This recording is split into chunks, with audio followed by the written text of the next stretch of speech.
darkening, the desert is cold.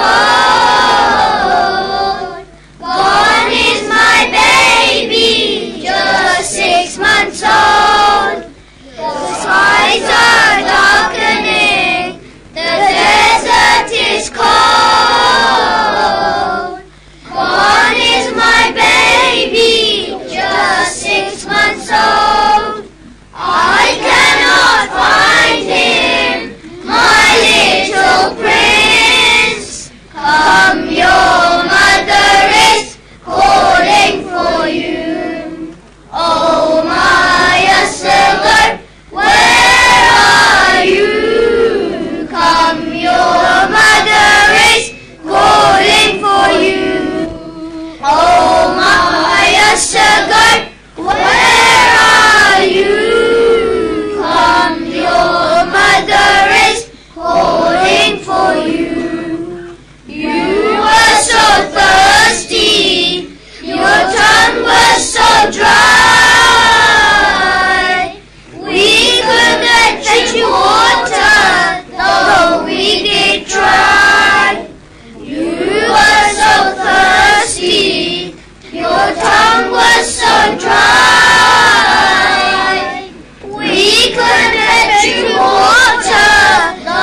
محمد وآل محمد صلوات.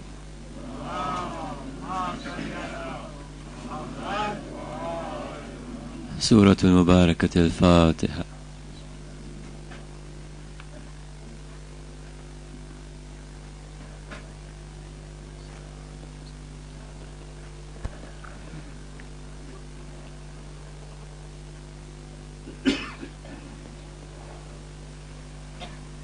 ایک درود پڑھیں محمد اور آل محمد پر.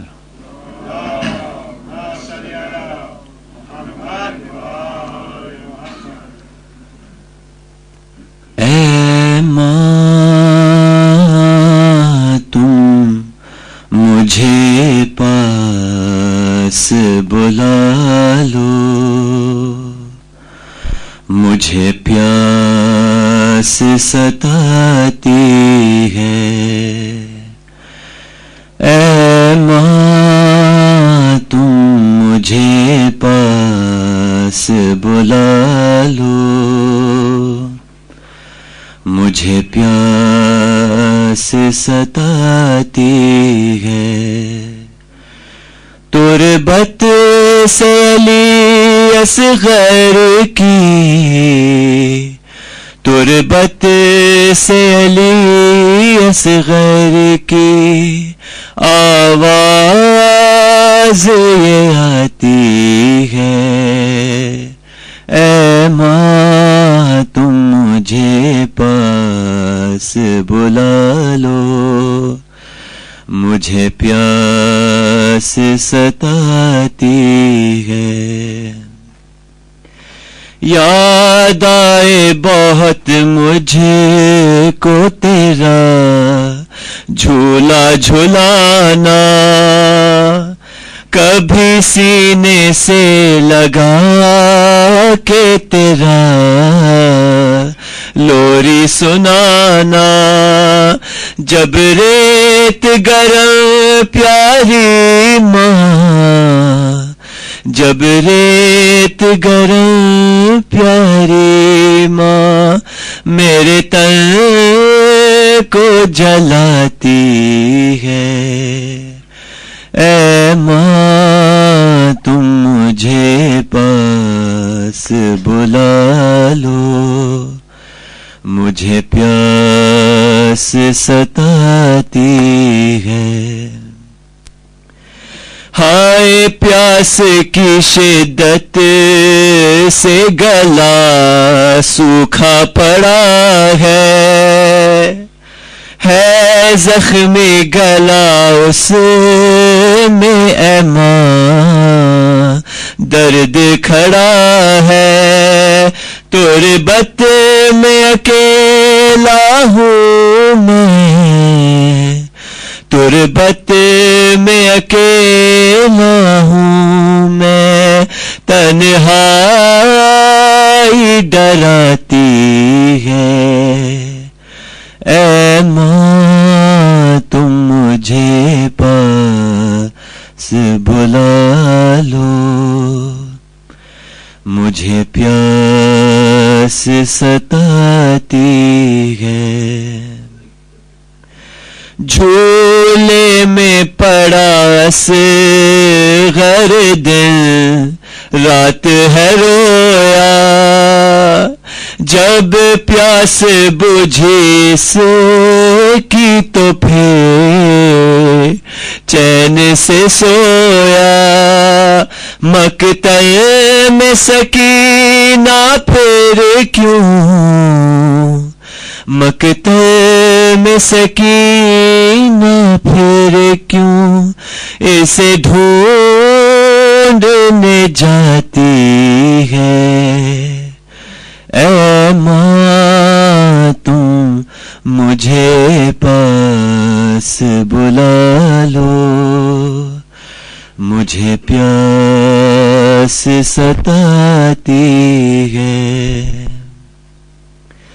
اور دروازہ خیمہ کے ایک بی بی کھڑی ہے، دروازے پہ خیمہ کے ایک بی بی کھڑی ہے، مڑ مڑ کے جو مقتل کی طرف دیکھ رہی ہے، ایک خون بھرے چولے کو،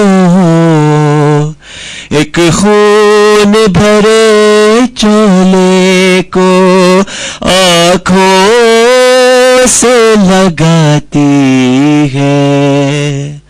اے ماں تم مجھے پاس بلا لو، مجھے پیاس ستاتی ہے۔ وہ شام غریباں کو عجب ظلم ہوا تھا، وہ شام غریباں کو عجب ظلم ہوا تھا، سر ننگے تھی ہر بی ہر ایک خیمہ جلا تھا، عباس کا ثانی زہرا، عباس کا ثانی زہرا ہے فیض نبھاتی ہے۔ اے ماں تم مجھے پاس بلا لو، مجھے پیاس ستاتی ہے۔ اختر یہ ہواؤں نے جو پیغام دیا ہے، اصغر تجھے صغرا نے بہت یاد کیا ہے، ایک بار مدینے آؤ، ایک بار مدینے آؤ، بیمار بلاتی ہے۔ اے ماں تم مجھے پاس بلا لو، مجھے پیاس ستاتی ہے۔ تربت سے علی اصغر کی، تربت سے علی اصغر کی آواز یہ آتی ہے۔ اے ماں تم مجھے پاس بلا لو، مجھے پیاس ستاتی ہے۔ اور محمد و آل محمد صلوات۔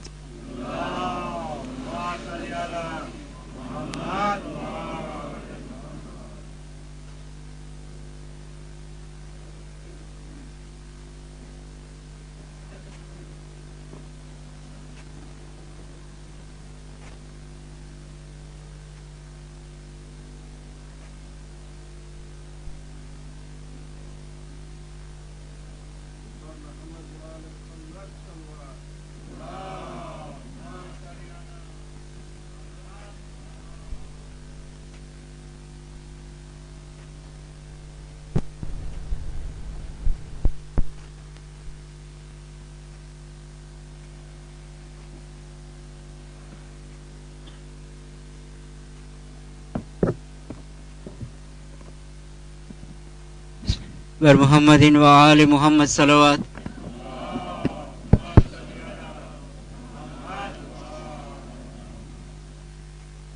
انا للہ و انا الیہ راجعون. મોમિનીન અબ્દુલ અલીભાઈને ત્યાં સ્વિન્ડનથી માઠા સમાચાર આવેલ છે કે તેમની સારી ખૈરુનબાઈ બિનતી હાજી મોલેદીના મેરાલી ખુદાની રહેમતે પોતા છે. સર્વેને દરખાસ્ત કરવામાં આવે છે કે મરહુમાના તમારી દુઆમાં યાદ કરશો અને તેમજ મરહુમાના ઈસાલે સવાબ અર્થે તથા કુલ મરહુમાના ઈસાલે સવાબ અર્થે એક સૂરે ફાતિહા.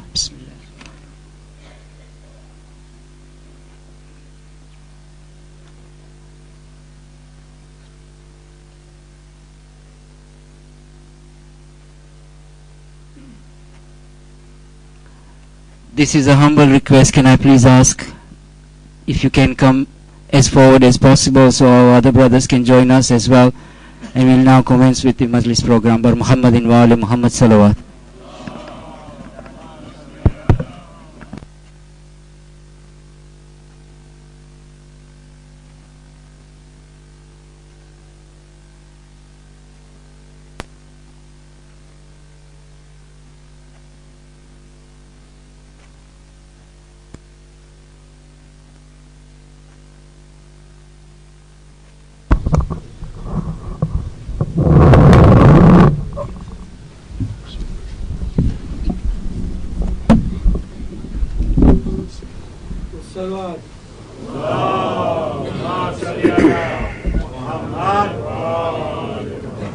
नारे तकबीर,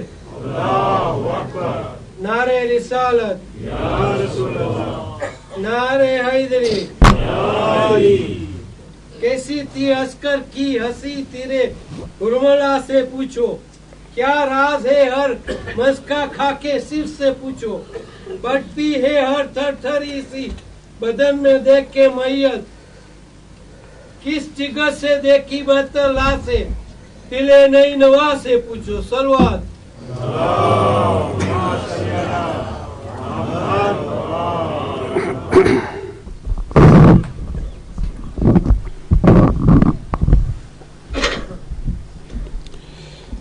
There is a request to recite Amma 5 times for the fast recovery of those who were asked specially for iltimas dua during this Shab Ashur. May Allah subhanahu wa ta'ala grant them speedy recovery بحق محمد وآل محمد. بسم الله الرحمن الرحيم. أمن يجيب المضطر إذا دعاه ويكشف السوء أمن يجيب المضطر إذا دعاه ويكشف السوء أمن يجيب المضطر إذا دعاه ويكشف السوء أمن يجيب المضطر إذا دعاه ويكشف السوء أمن يجيب المضطر إذا دعاه ويكشف السوء. يا الله يا الله يا الله بحق فاطمة صلوات عليه.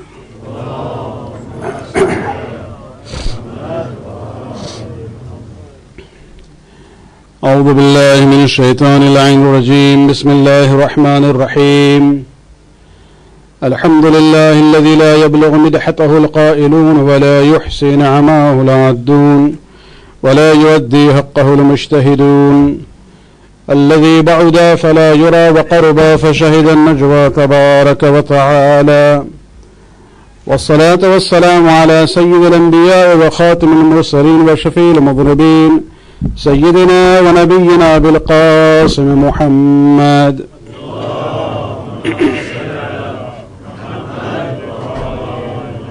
وعلى أهل بيته الطيبين الطاهرين المعصومين الذين أذهب الله عنهم الرجس وطهرهم تطهيرا.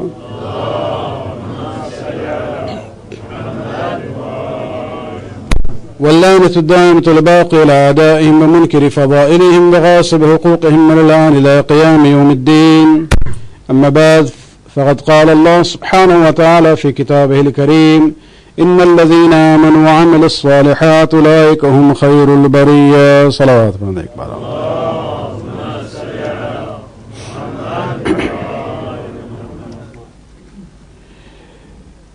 The topic on which we have been discussing during these majalis of the first Ashara of Muharram is to understand why we follow the path of the Ahlul Bayt and why we take pride in following that path. We looked at it from different perspectives. We looked at the importance of understanding the Quran, the way the Ahlul Bayt have taught us how to understand the Quran.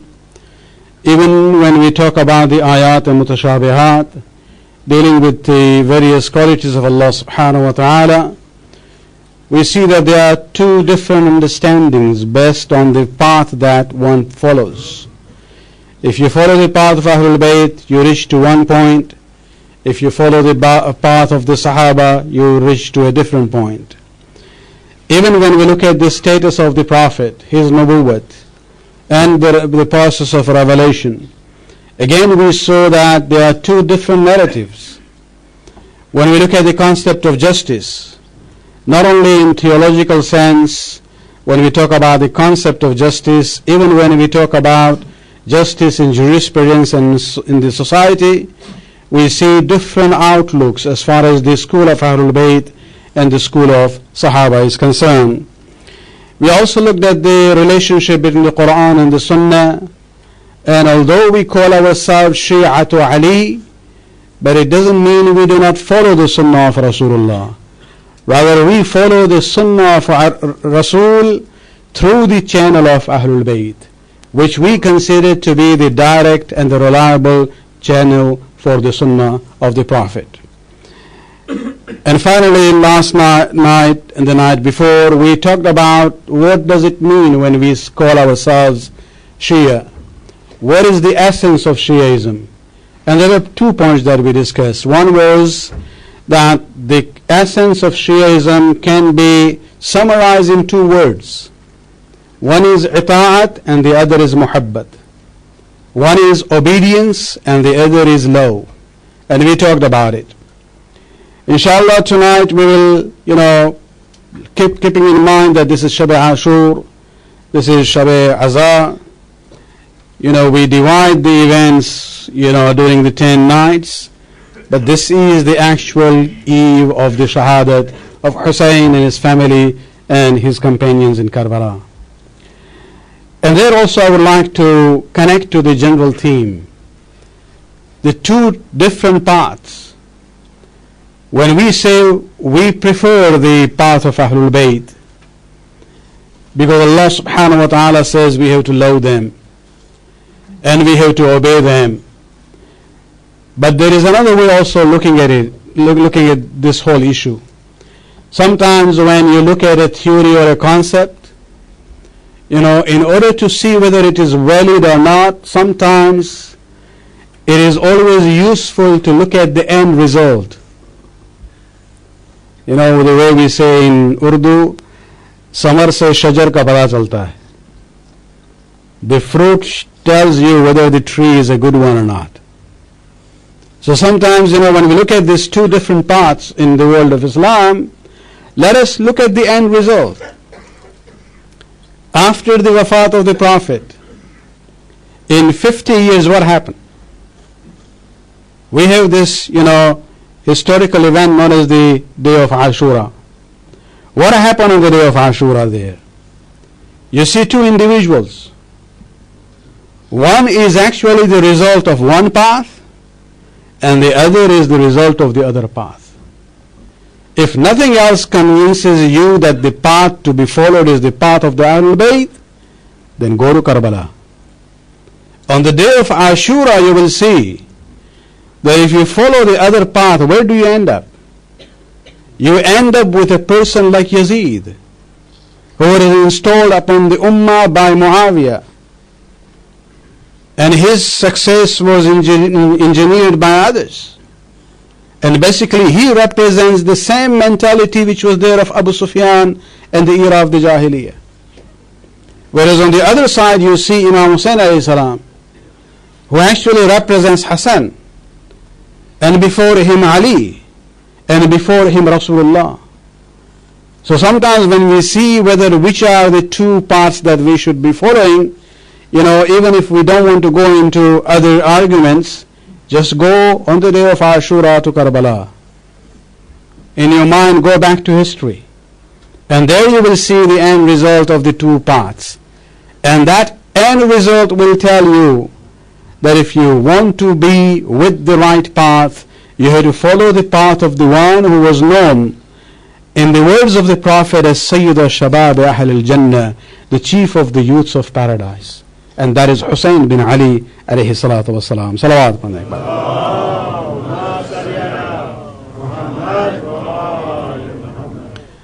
In the words of our sixth Imam in Ziyarat al-Warisa, when we address Imam Hussein alayhi salam, he was not just an individual in Karbala.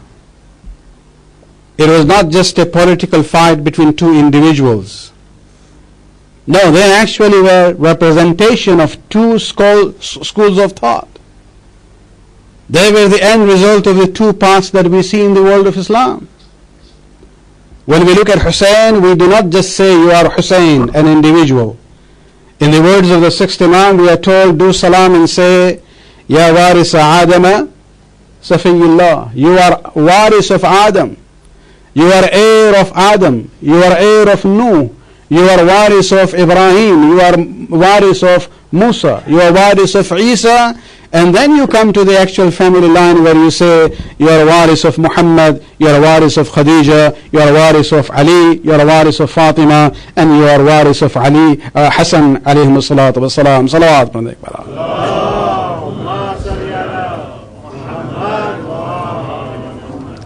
And so Hussein in Karbala was representing all the representatives of what we would call the divine forces. It wasn't just a personal, confrontation there.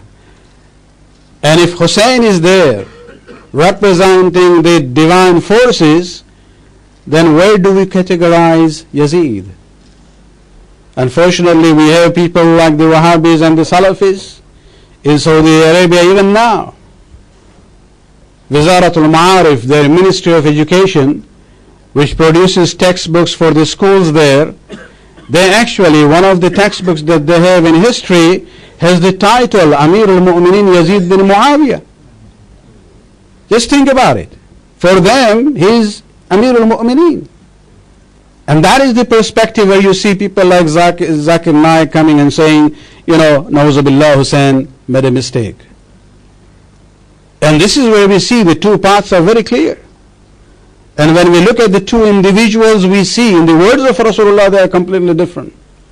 Their end is different. And that Karbala for us becomes that beacon and the light to find out which is the valid and the authentic path of the Quran and the Sunnah of Rasulullah sallallahu alaihi wa sallam. Salawat.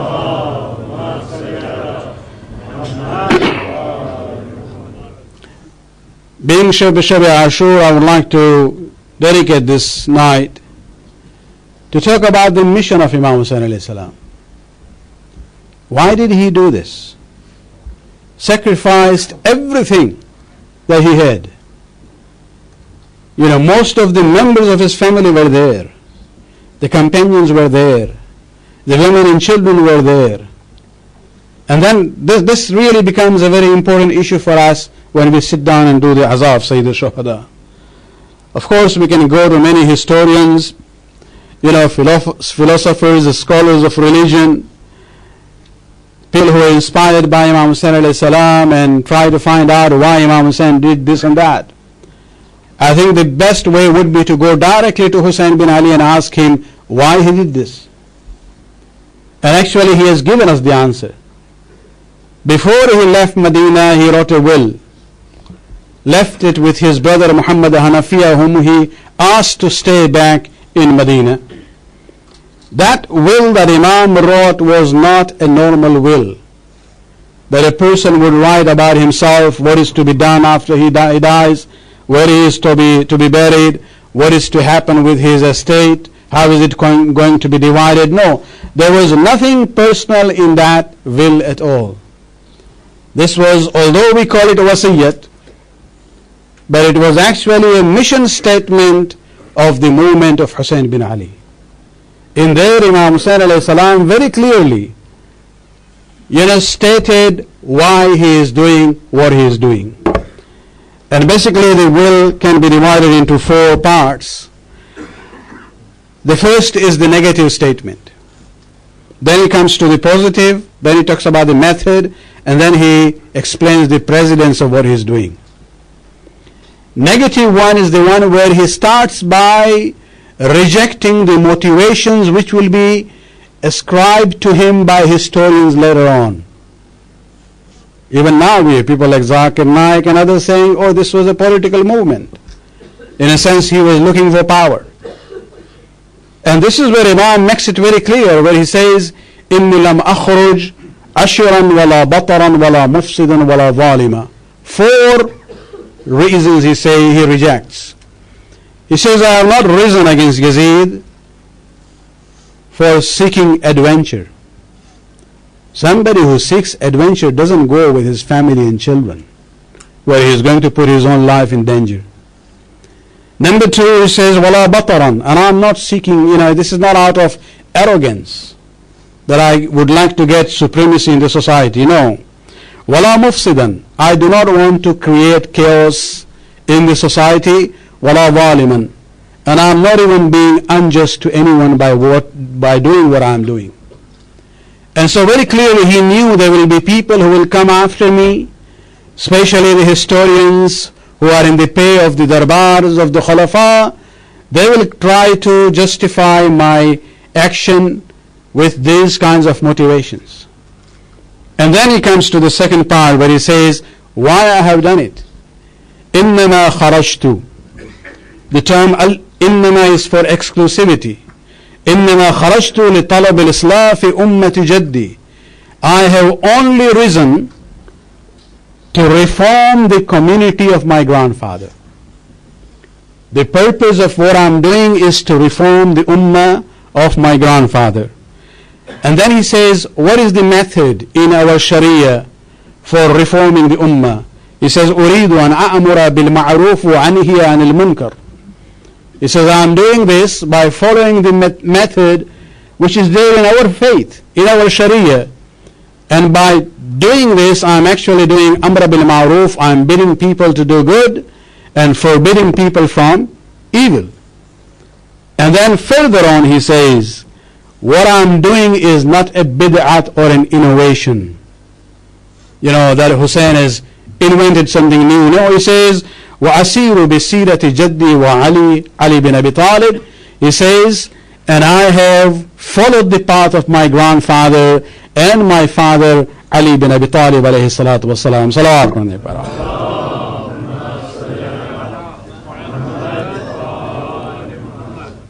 So it's very clear as far as Hussein is concerned, the reason why he sacrificed everything was for Islah, to reform the ummah of his grandfather. And so the next question would be, why was this need to reform? What had happened in the Muslim world? It was just about 50 years after the wafat of the Prophet.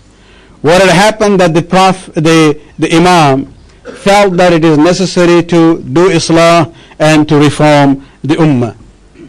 Whenever you talk about reformation is in order to correct the corruption or the deviation. And so what was the corruption or the deviation that Imam was trying to reform and correct? Did the Muslims not say the kalima those days? Were they not doing the namaz and the roza?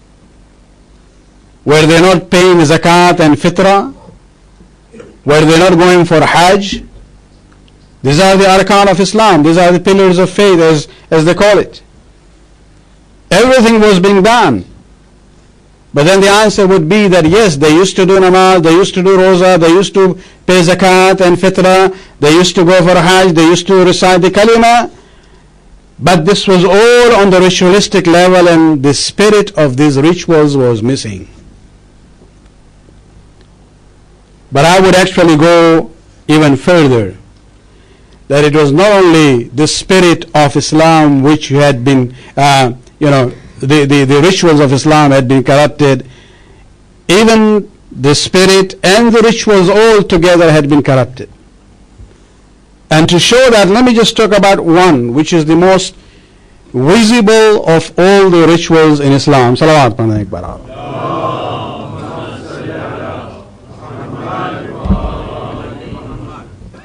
The most important of all the rituals, and the most obvious one, is namaz, which is done 5 times a day. And the Muslims do it even now. But go and look at what happened to the Muslims. Did Rasulullah did namaz only once? We even leave the era of Makkah on the side. Let us look at the life of the Prophet in Medina. In Medina, Rasulullah lived for about 10 years. From those 10 years, discount 2 years. Maybe, sometimes he was traveling, sometimes it was raining. But at least let's take 8 years that Rasulullah every day went to the masjid and publicly did namaz. When I first time started thinking on these lines, I then sat down and did the calculation. 8 years, you get 365 days. Multiply by 8, you get 2,920 days. Multiply that by 5 daily prayers. The total number of the times that the Prophet publicly and openly did the namaz comes to at least 14,600 times. And the irony is that the Muslims still don't know. He was putting his hands down, or here, or here, or here. How many times do you need to be taught? 14,600 times at least. Rasulullah did namaz publicly and openly, and the Muslims till now are not sure. What more corruption we are talking about? Then you talk about the roza, which is to be done where you don't do anything. Then you talk about Hajj, which Rasulullah did only once in his life. If something is done so many thousand times every day, and that has been corrupted. When you look at the namaz, 24 years after Rasulullah, when finally Muslims came to the door of Ali and is insisting on him to become their leader and their Khalifa, exactly 24 years after the day of Ghadir, it was 18th of Zul-Hijjah also. So Muslims came to Ali, but 24 years late. And when they came to his door, and when Amir al-Mu'mineen accepted the position of the Khilafah at that time, when he led, and it seems that he had not led namaz before that. As a Khalifa al-Muslimin, now he is leading the namaz. Bukhari actually quotes more than one Sahabi that when they did their namaz behind Amir al-Mu'mineen, there were tears of joy in their eyes. For what? The wordings are from Bukhari, where he is quoting Imran bin Hussein and Mutrif and others, where they say, ذكرنا هذا الرجل صلاة كنا نصليها مع رسول الله. This man, they're still not respecting him that way. They said, this man today has reminded us of the namaz that we used to do behind Rasulullah. So it means that in the time in between, the way the namaz was being done was not exactly the way Rasulullah had taught the Muslims. And now that Ali is doing it, They remember the old days of Rasulullah and they have tears of joy in their eyes. Salawat padhne ek baar aur.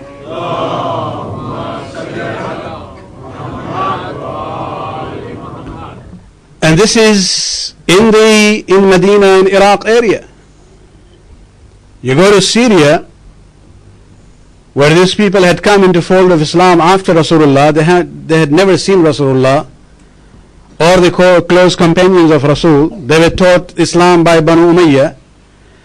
People like Abu Darda and others, and again the quotation is from Sahih Bukhari, where they say that when we went to Sham, to Damascus, and when we looked at the people there, the Muslims, they said, لا أعرف شيئا مما أدركت. I don't see anything that I know of a Muslim society إلا هذه الصلاة, except the namaz. وقد زيعت, and even this namaz has been corrupted. So such an obvious thing which Rasulullah did thousands of times openly and publicly within 24 years, it had been corrupted, it has been changed. And there are many, many examples. We'll just concentrate on the namaz. Let me, go to one more example. Salawat padhne ek baar aur.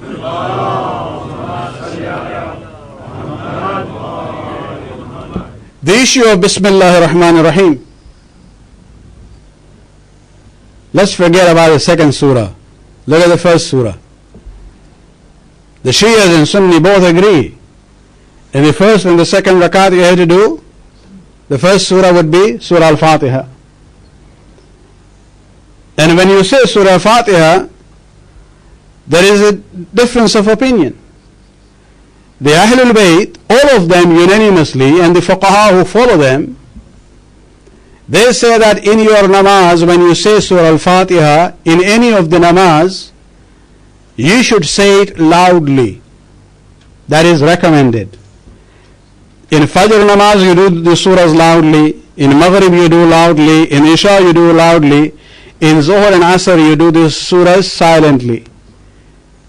But even in Zuhr and Asr, the Shia fiqh says, following the Imams of Ahlul Bayt, that even in Zuhr and Asr, in the first and the second rakat, when you say the surahs, especially Surah Al-Hamd, the Bismillahir Rahmanir Rahim, you say it loudly.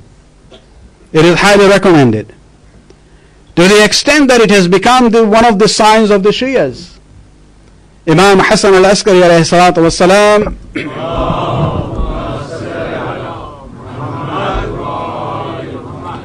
describing 5 things as the signs of Shias. We talked about one of it, wearing the ring in the right hand.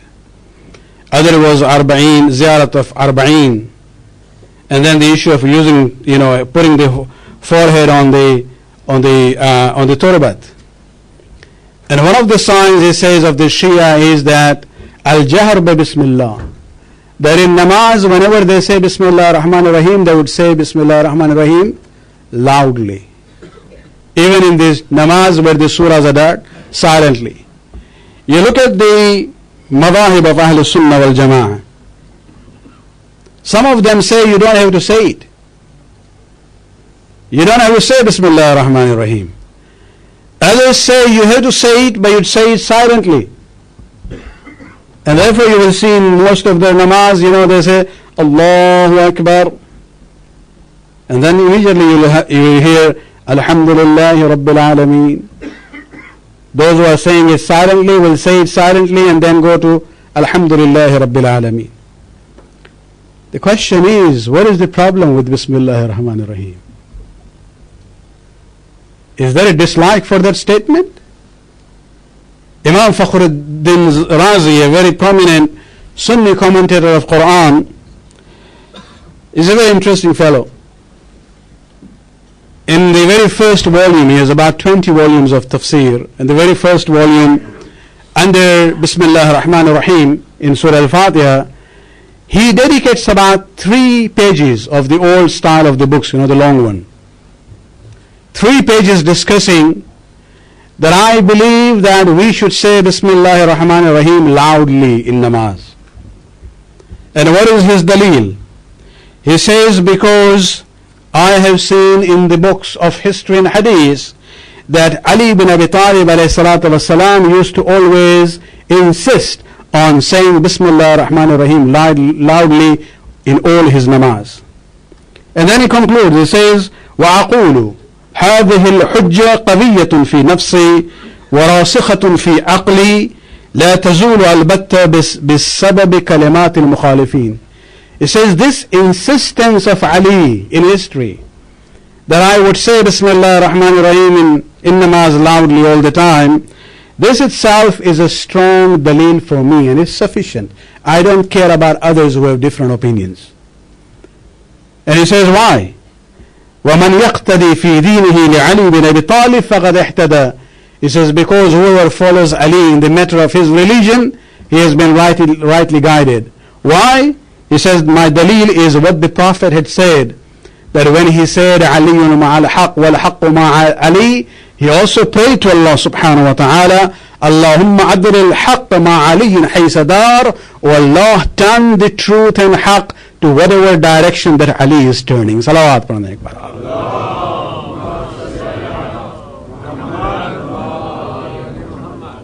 So the question comes up, who started this bid'ah of either omitting Bismillah ar-Rahman ar-Rahim from namaz, or even if saying it silently?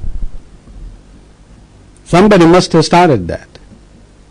The earliest record that we have is that when Muawiyah comes to power, and in his first trip to Medina as a ruler of the Muslim empire, of course when the time of namaz came in Masjid al-Nabi, they asked him to lead the prayers. First time he is leading the prayers in Medina, and this is through sources where they say that when he recited the namaz, he did not say Bismillah ar-Rahman ar-Rahim. This is the first written record of namaz where Bismillah is not being said. And they say as soon as فَلَمَّا سَلَمَ or سَلَّمَ, when he did the salam of the namaz, نَادَاهُ مَنْ شَهِدَ ذَلِكَ مِنَ الْمُحَاجِرِينَ مِنْ كُلِّ مَكَانٍ. All the muhajirin who were in Medina in that namaz, when they heard this, when the namaz ended, they said to him all collectively, Ya Muawiyah, أَسَرِقْتَ الصَّلَاةَ أَمْ نَسِيتَ? Have you just taken away something out of namaz, or did you forget Bismillah ar-Rahman ar-Rahim? And so when we look at history, we see there are two paths and two ways of doing things even in namaz. The Alawi way of doing namaz is where you say Bismillah ar-Rahman ar-Rahim loudly in all the namaz. And the Umawi tradition is to either omit the Bismillah ar-Rahman ar-Rahim or to say it silently. And this is where we realize that even when we talk about namaz, simple things like even Bismillah ar-Rahman ar-Rahim, such a beautiful statement, where we say we begin in the name of Allah, the kind and merciful, even that becomes a problem. Salawat pranay ekbar.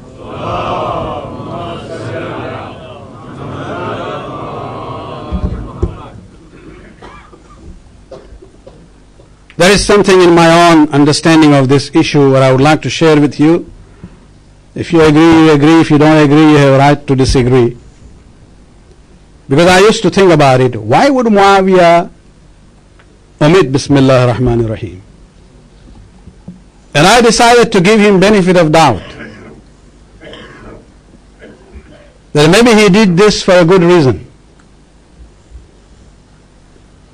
Hold on, be with me. I'll give him a benefit of doubt, because when you stand there on Musalla to do the ibadah of Allah subhanahu wa ta'ala, one of the essential conditions is that when you worship Allah subhanahu wa ta'ala, your focus and attention should be totally to Allah subhanahu wa ta'ala. You shouldn't let other ideas or thoughts, come into your mind. And this is my own understanding. I don't have a proof for it. Maybe Muawiyah had heard that statement from Ali, where Ali used to say that the whole Quran is summarized in Surah Al-Fatiha. And this entire Surah Al-Fatiha is summarized in the first statement, Bismillah ar-Rahman ar-Rahim. And that statement, that sentence, Bismillah ar-Rahman ar-Rahim, is summarized in the first word, Bismil.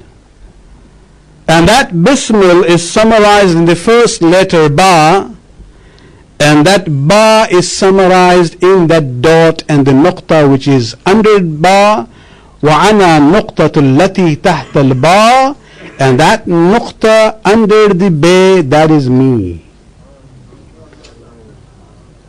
I'll give the benefit of doubt to Muawiyah.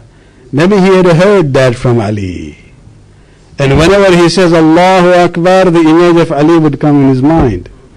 Whenever he wants to say Bismillah ar-Rahman ar-Rahim.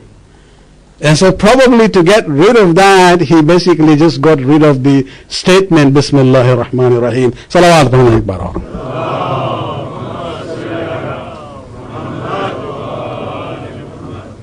I haven't seen this statement of Ali in Shia books as yet. I'm still looking for it.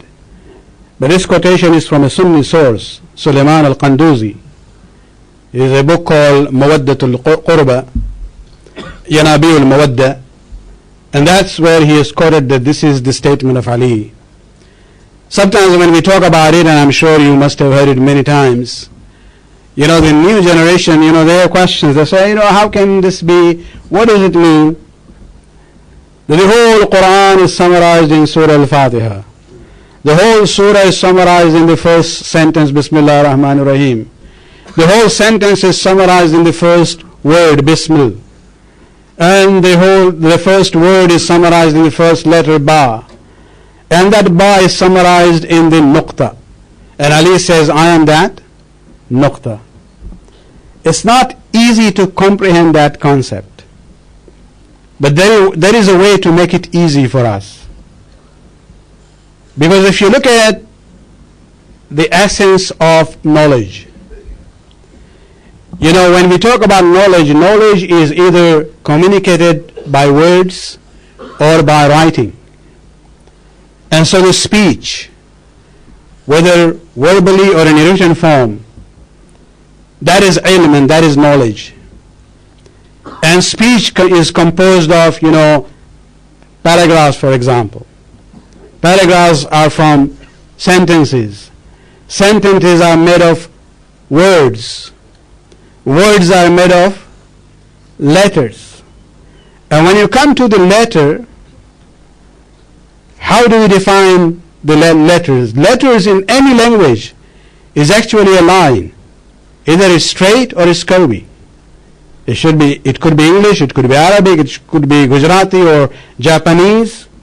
These are lines which you form, and then you say this is A, or this is B, or this is Alif or Ba. And how do you define a line? Line is basically the two, between two dots.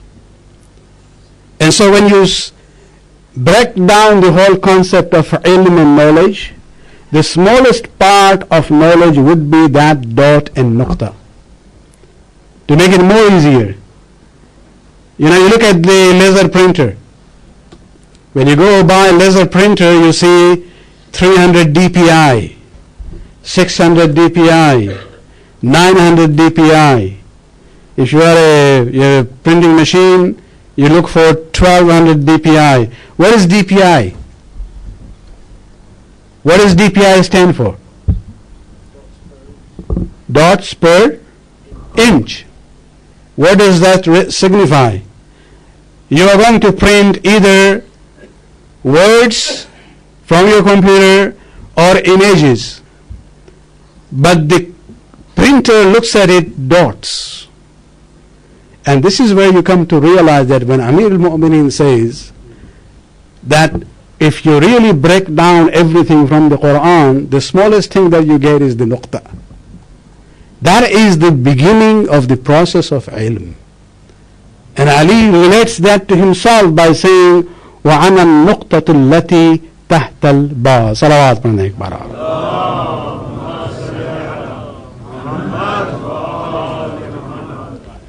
So if the most visible of the rituals in Islam was changed in all different ways, then what about the spirit of Islam? And that is where we see that, the spirit of Islam was almost dying. And Imam Hussain alayhi salam realized it is time to revive it. It is time to do the reformation of the Ummah, to revive the spirit of Islam among them. And this is interesting to look at the perspective of Hussein bin Ali at that time. What was the biggest challenge and the problem at that time? We immediately pinpoint Yazid. For Hussein, the biggest problem was not Yazid bin Muawiyah. The biggest problem at that time and the deviation was the Ummah itself. It was actually the indifference of the Ummah in face of a ruler like Yazid bin Muawiyah. Imam was not concerned about Yazid. Imam was concerned about the Ummah, what has happened to the people. That a person is now sitting on that seat of Khilafat, successorship to the Prophet of Islam, where he openly recites the poetry of kufr, where he says, لَعِبَتْ حَاشِمٌ بِالْمُلْكِ فَلَا خَبَرٌ جَاءَ وَلَا وَحْيٌ نَزَلَ. These are his words, quoted by mainstream Muslim historians, where he says that Banu Hashim, the Prophet and his family, just staged a drama to get power. There were no revelation which came down from the heavens. So he is denying Nubuwwat, he is denying the Quran, and the Ummah is silently tolerating and accepting a ruler like Yazid bin Muawiyah. And this was the issue that Imam basically faced, and this is the reason why he took this stand. When he was called, and we talked about it on the very first eve, when the governor of Yazid in Medina called Imam, informed him of the death of Muawiyah, and also informed him of the instructions given by Yazid that call Hussein and ask him to pledge allegiance or bring his, send his head to me. And the rest of the story, how Imam wanted to deal with this peacefully initially, but then he had to give the response right away. There was a third person there, Marwan Mal'un. Later on, either that night or next day, he met Imam Hussein in the streets of Medina, and he tried to advise him. He says, it is good for you if you accept Yazid as the Khalifa.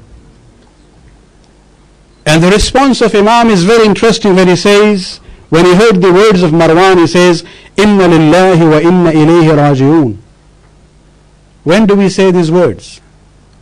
We say these words when we hear about the death of someone. Imam is telling Marwan that if I pledge allegiance to Yazid, that is the death of Islam. Inna lillahi wa inna ilayhi raji'un. Al-Islam as-salam is qad buliyat al-umma bira'in misla Yazid. Imam says, then I have to say Khuda Hafiz to Islam. If a ruler like Yazid is imposed on the Ummah, for Hussein, his bay'at was like the death of Islam. It is like signing that death certificate about Islam. And that is where Imam basically realized that I have to do Islah. I have to revive the conscience of the Muslim Ummah, which is slumbering and dying out. And therefore he says, I am going to do Amr bil Ma'ruf and Nahi al Munkar. There are different levels of Amr bil Ma'ruf and Nahi al Munkar. There are different methods of doing Amr bil Ma'ruf and Nahi al Munkar. But Hussein realized the severity of the situation, that the Ummah has gone so down in their indifference to this situation that he says, I have to do something extraordinary in order to force them to open their eyes and look at the reality and choose the right path. And that path that Imam adopted was the path of Shahadat. But it seems that on the day of Ashura, Imam took the people whom he is going to present as sacrifice for the deen of Allah subhanahu wa ta'ala. But it seems that the shahadat of the companions might not have that impact. The desire, reserve that Imam wanted to see in the ummah to force them to think about the issues. Probably even the shahadat of the members of Banu Hashim from his family would not have that impact. And therefore Hussein decided to bring the 6 months old Ali Asghar. This is where we see that when we look at the shahadat of Ali Asghar, or you call him Abdullah, whatever, this is the 6 months old son of Hussein. He plays a very central role in the movement of Hussein, the reformative movement, because maybe the people would look at even the shahadat of Hussein and say, this is a personal matter between him and Yazid. They might not really consider the shahadat of the elders among Banu Hashim and the companions of Imam Hussein to be that significant. But one shahadat which is going to force every Muslim to rethink their perspective about Yazid would be the shahadat of Ali Asghar. And probably that shahadat is very significant among all the shahadats of the day of Ashura. And this is the moment when Hussein he is now all alone. Goes and does the istighasa and says, is there anyone who can help me? Is there anyone who can protect my family, my women and children? Nobody responded, but in a mystical way we are told Ali Asghar responded by crying in a way that the women started crying. And when their voice reached Imam Hussein alayhi salam, he comes back to the campsite and he asks what is happening. And when they talked about Ali Asghar, this is where Hussein says, bring him to me, I'll try and get water for him. I'm sure those who are parents in this audience, especially the mothers, just put yourself on that day that when Rabab came with Ali Asghar and handed him over to Hussein, she must have been very hopeful. Because everyone who was killed was an adult or a young person who had gone on their own feet to the battleground. But this is an infant, just 6 months old. And she must have given Asghar with total hope that he will come back after having had water. Imam took Ali Asghar and goes to the Yazidi army. This is the only moment I see that Hussein actually is now begging. Hussein never extended his hand for anything to anyone.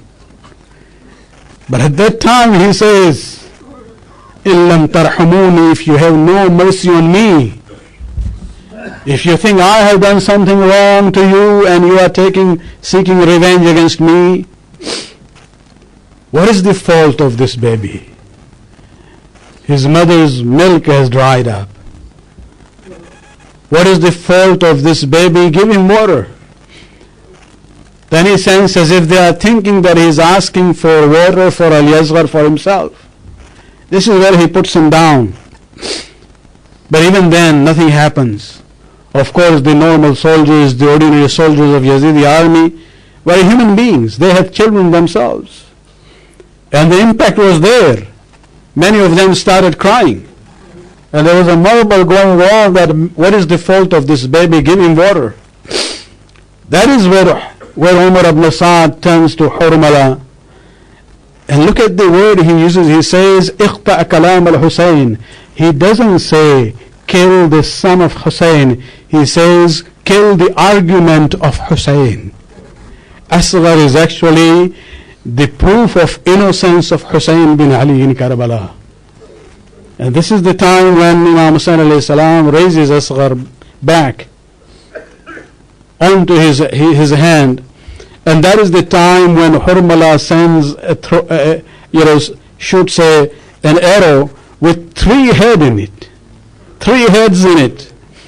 The way we are told, even Sheikh Abbas Qummi narrates that it came in such a way that basically it slaughtered Ali Asghar by cutting off his throat, and it came and actually ended up in the shoulders of Hussein bin Ali. Even Imam Zamana, basically when he does salam, he says salam to that child on the hands of Hussein, who was slaughtered from year to year. Hussein took the blood, whatever blood was there, and he basically put it on his face, that, oh Allah, on the day of Qiyamah I will come with the blood of my innocent son in your presence to complain against the Yazidi forces. Then he comes back towards the tent. Hussein, सबसे मुश्किल इम्तिहानी मरहला हुसैन के लिए उस वक्त का था. The whole world, such a vast world, had become so narrow and small for Hussein. He didn't have the courage to take the body of Asghar inside to the mother. Goes back to the battleground. Goes again to the tents. Tries to go inside, but he didn't find that courage. And he goes 7 times, comes back and forth, as if Hussein was doing the sa'i of the Hajj that he didn't get chance to do in Mecca. But at all the moment, look at the patience and sabr of Hussein, where he did not complain to Allah subhanahu wa ta'ala. He just says, Inna lillahi wa inna ilayhi raji'un, ridan biqada'i wa tasliman li amrih. Then he gets down from his horse and digs a grave and buries Asghar. बस आखिरी जुमला हज़रदारान हुसैन, खुसूसन यहाँ माँ से हम कहेंगे, और जो साहिबान औलाद है कि इमाम हुसैन अलैहिस्सलाम ने कब्र तो खोद दी थी, दिन का वक्त था, रेत गर्म थी, पता नहीं हुसैन ने उस नरम जिस्म को उस गर्म रेत में किस तरह से दफन किया होगा. ये सिर्फ हुसैन का जिगर था. आखिर में हुसैन खेमे में आते हैं, सकीना बाहर आती है और फरमाती है कि बाबा असगर को आप सैराब करके ले आए. लेकिन हुसैन जब अंदर आए, रबाब ने सिर्फ एक सवाल किया, मौला मेरा बच्चा कहाँ है? हुसैन ने अबा का दामन हटाया, तीर का निशान जो हाथ में लगा था उसकी तरफ इशारा किया. बस रबाब के जबान पर एक जुमला आता है, अब मिसलुका या अली युज़बा फी करबला. अली असगर तुझ जैसा नन्हा बच्चा भी करबला में ज़बा कर दिया जाता है. अला लानतुल्लाहि अल कौम ज़ालिमीन सयअलमु अल्लज़ीना ज़लमू अय्य मुनक़लिबिन यन्क़लिबून.